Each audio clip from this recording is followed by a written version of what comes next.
The following marketing information and discussion is provided for informational purposes only. It is not intended to be used as professional guidance or consultancy. You should find an agency for that.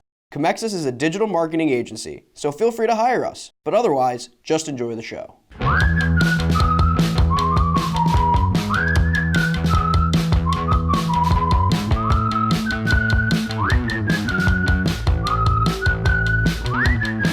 Hello everyone, welcome to The Buyer's Journey by Comexis, a discussion-based podcast on the ever-changing marketing landscape. I'm Matthew McGordy, the social media content producer here at Comexis. And I'm Josh Lyons, the digital marketing coordinator here at Comexis. Len is on vacation this week, so me and Josh are holding down the fort in our beautiful podcasting realm, and we're going to be bringing you guys the stories that we think you need to hear. Typically, we follow each day is its own step of the buyer's journey, but this week, because of a couple earnings reports and because of a couple different things, it's been a little bit harder to follow that. So we're just going to kind of dive right into it. So today we are talking about an article by Greg Sterling. Basically, this was about a month ago. Sterling reported that restaurants believe digital channels are more important than consumers say they are. So Sterling writes, restaurateurs are more likely than restaurant patrons to say digital marketing channels and reviews influence customers' restaurant choices. Toast released a new report assessing the state of the industry and how technology is changing the dining experience. The report, for reference, a lot of this data is coming from that report, is a byproduct of surveys of roughly 1,200 restaurant owners and staff and more than 1,000 consumers. The data was collected between June 2018 and March 2019. So the survey asked how restaurants were chosen and compared the answers and perceptions of restaurant owners and customers. And while they were consistent at a high level, there were meaningful discrepancies between responses. So I'll get into that in a second, but the whole reason we're kind of bringing this topic up is, as we talked about last week, there's what does your brand think your customer's doing, and what does your brand think your customers want? And what is your customer, consumer, client actually doing, actually want, actually looking at, right? And that's kind of what this whole topic here is about, as we'll get into. So there's a big chart from Toast. I will have it in the blog description. So the chart's how do guests choose a restaurant to dine at? Guests and restaurants share their thoughts. And restaurants and guests, there's no percentage for guests, but I'm assuming because the bar is the same width. Restaurateurs said 71% use recommendations from friends and family. It looks like guests do that as well. Then, for example, guests tend to use 22% from TV shows, 28% from Facebook, 35% from online reviews. So those were basically the top four. And the top four that restaurateurs believed were recommendations from friends and family, Facebook, online reviews, and the restaurant social media. And what's really interesting about this chart is that Facebook obviously seemed to place pretty high for both, about third on the list for each of them. But online reviews were way less important, about 14% less important to the guests compared to the restaurants. That makes sense though, because an online review isn't to a consumer, is just the review of the restaurant, but the restaurateur probably takes those things more personally themselves because they're the ones running the restaurant, right? And same thing with a restaurant website. Restaurateurs consider that 11% more important than guests did, and restaurant social media was 23% more important than guests do. And when I think about it, and Josh, feel free to chime in, I mean, I don't know when the last time I went on a restaurant's social media was. Yeah, I never go directly to it depends. If it's a big chain, it'd be one thing if we're talking about, we're gonna go to Chipotle social media, or we're gonna go to Wendy's. But if you're going to that local Italian restaurant in your area, you're probably not going on their social media, their social media page. Yeah, I mean, I think there's a small restaurant that opened up near my house, and my mom follows their page on Facebook, but that's only because it's a small local restaurant and my mom is interested in how it's going to develop and stuff like that. Most people, I would assume, don't follow the small restaurant's social media that they know. And I'm not going to say that restaurant social media is not important. It is, but we're talking about like what's going to make you choose a restaurant, I don't think anyone is going, I'm going to choose a restaurant because their social media was what I went to go look at first, other than, you know, the obvious things like their menu and stuff like that. Right, or in this case, recommendations from friends and family, which... Before I got the chance to even look at the chart, when I saw the question of like, how do guests choose what restaurant you want to go to, it was simple. At least the first thing that popped in my head was family and friend recommendations, which is the obvious number 1 on the chart.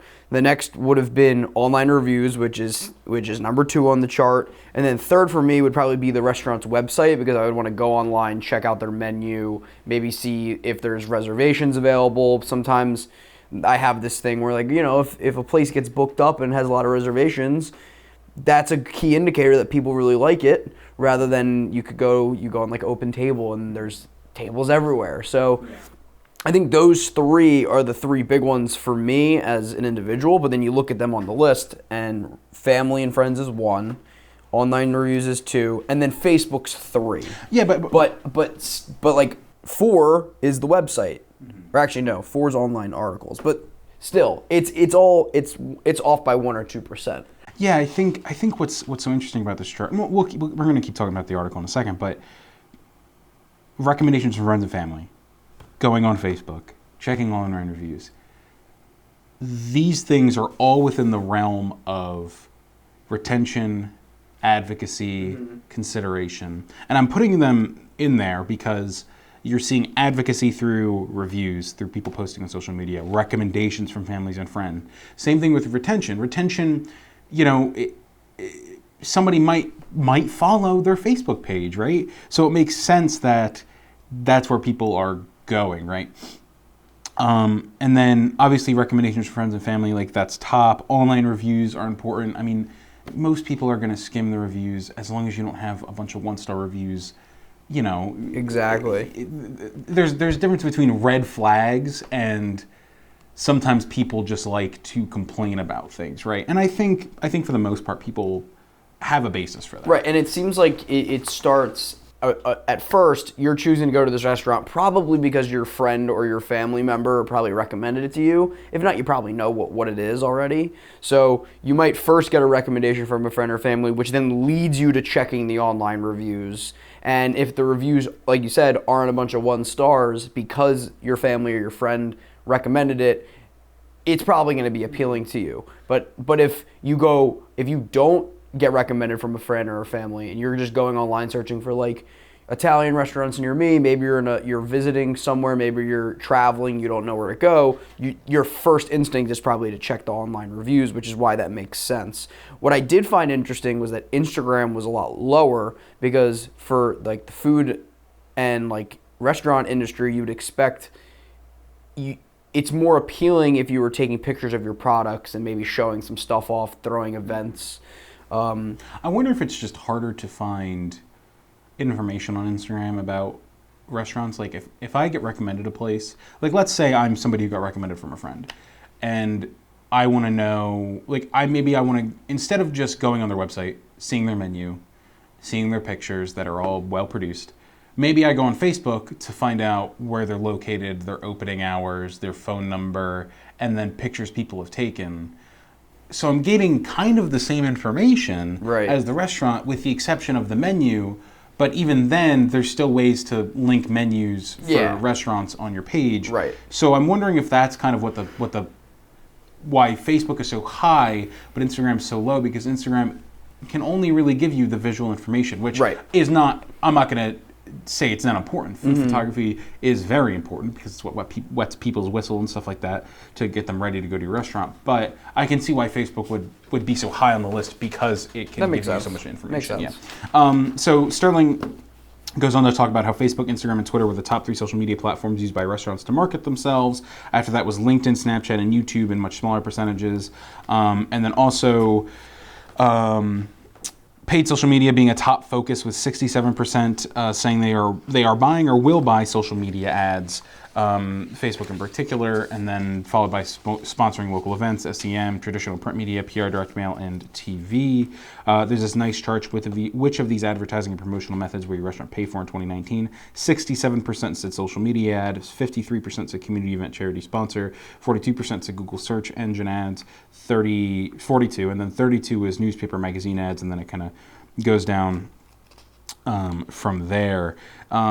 And what I think is really interesting about this, we don't have to touch on it for super long, is I'm surprised like more focus on emails isn't like put up as much. Because I feel like I get email, like when I think of like Grubhub, stuff like that, I get emails from Grubhub. Do you think it's too low or too high?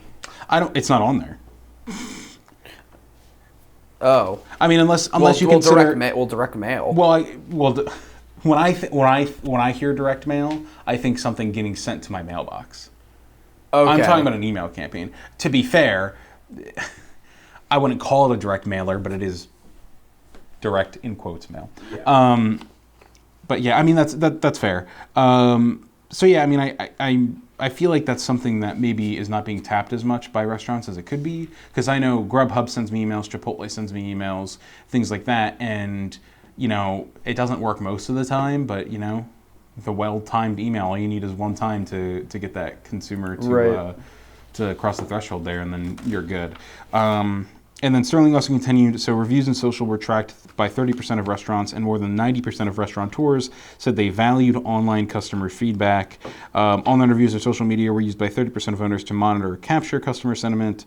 Comment cards, verbal feedback, and responses as digital receipts were among the number of other methods. And 2% of owners said they took no action when receiving negative customer feedback, but less than 25% reported doing any direct customer outreach in response. The other reactions to feedback were internal facing. An example, reflect in server performance review. Only 2% of owners said they took no action when receiving negative customer feedback. That means 98% of people actually did something, and that is really smart. As we've talked about a lot on the show, in the advocacy stage, you're going to be dealing with bad reviews. It's just the name of the game. There's somebody's gonna have a problem. Somebody's gonna put it in their review. Sometimes it's just the difference between a 5 and a 4 star. Sometimes it's the difference between a 1 and a 3 star, or a 1 and a 5 star, right? So what's important is, you know, don't be afraid to have some scars. Don't be afraid to have somebody say something bad and then you respond nicely, trying to solve the issue. We talk about that a lot. That sometimes it is good just to have a nice PR response. Try and solve the problem, because then you can turn an angry customer into a retained, happy customer. There's really no negative to responding back positively. Yeah, there really isn't, because even if you lose that customer, well, you already lost them from something they complained about. But you're also showing customers who are in the consideration phase looking for you. For food and restaurants, depending on the restaurant, I would say it's typically a quicker consideration phase. But you know, if you're going to sit down, if you're going to spend more than $20, more than $30, you're probably at least scoping it out a little. Mm-hmm. And yeah, I mean, that can go from, oh, this bad review makes me not want to go here because, like, I don't know, my favorite dish was mentioned and it got ruined, to, oh, hey, sorry, we messed this up, whatever, you know, come back. And that can really make people get some confidence in, at minimum, you knowing proper responses for whatever issue that these people are having, etc. I just thought of that. There was a review I saw where somebody complained about an Italian restaurant not putting Parmesan cheese in their meal, and the person replied basically saying, you don't know anything about Italian food, and like went on this whole thing. And that's really not related to this at all. But if I can find the meme, I will post it in the blog post, because it was very funny. I've definitely seen that before. It was like, because the person was like it was like a paragraph of complaints, and then at the bottom, the restaurant responded and said, like, you don't know what true Italian cooking is, and they went through this whole thing. And I'm only mentioning it because it's funny. So if I can put it in the blog post, I will. It's very funny. You should not do that. Yeah. But my God, that was like excellent. Though, to be fair, I'm not saying you should be mean to your customers. However, I'm sure there are people who saw that, who liked that restaurant and went, I can really respect them because they were steadfast in their willingness to not change their authentic Italian cuisine. take that as you will. However, I would not always say that that is the most successful marketing strategy. Again, for the most part, you should try and resolve issues amicably and such. But just something if I can find it, I will put it in the blog description. Check it out. It was very funny. That's all for today's episode of The Buyer's Journey. Check us out on Comexis.com, YouTube, and anywhere you get podcasts. And follow us on Twitter @buyers_journey. Thanks for listening.